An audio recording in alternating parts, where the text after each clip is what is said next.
Bismillah. Assalamualaikum warahmatullahi wabarakatuh.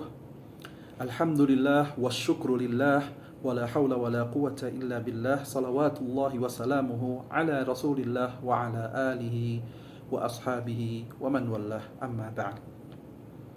Saudara dan saudariku sekalian yang semoga dirahmati oleh Allah subhanahu wa ta'ala dimanapun kalian berada,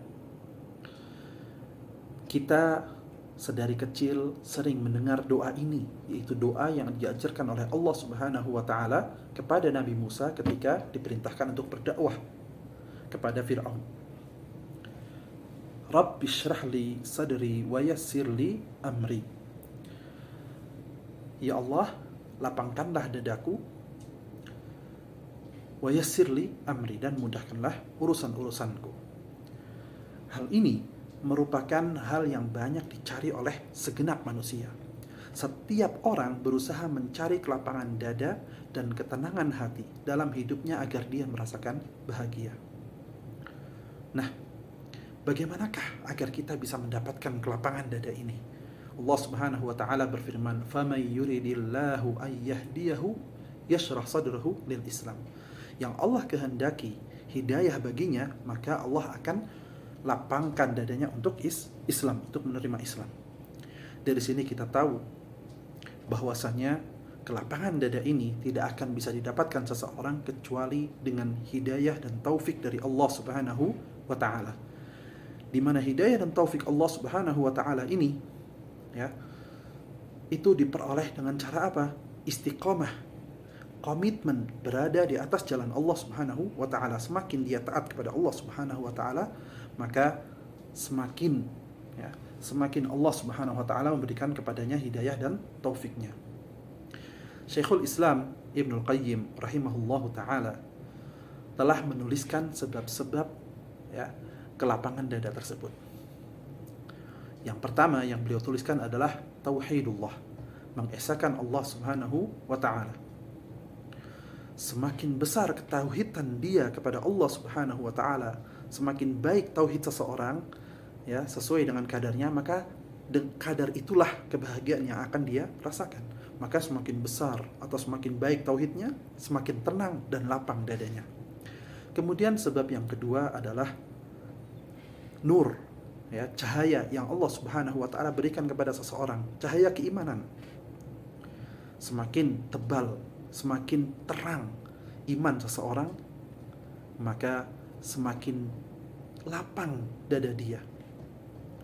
Kemudian yang ketiga adalah menuntut ilmu. Ya, ilmu itu juga bisa mendatangkan kelapangan dada. Karena seseorang yang faham terhadap sesuatu, maka dia tidak cepat panik. Ya, dia faham apa yang harus dia lakukan. Kemudian sebab yang keempat adalah kembali kepada Allah Subhanahu wa taala. Siapa di antara kita yang tidak pernah melakukan sebuah dosa? Maka jika kita menginginkan kelapangan dada di mana dosa itu menjadikan kita merasa sempit, maka kembali kepada Allah Subhanahu wa taala itu adalah jalan untuk melapangkan dada kita.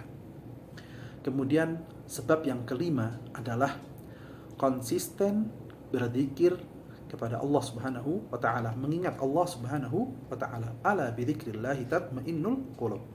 Hati ini merasa tenang dengan zikir Allah, dengan mengingat Allah Subhanahu wa taala. Kemudian sebab yang keenam adalah berbuat baik semata-mata karena Allah Subhanahu wa taala. Ketika kita bisa memberikan, ya, sesuatu kepada seseorang, walaupun itu mungkin sedikit, ya, perhatikan, maka ketika itu kita akan merasakan kebahagiaan dan kelapangan dada.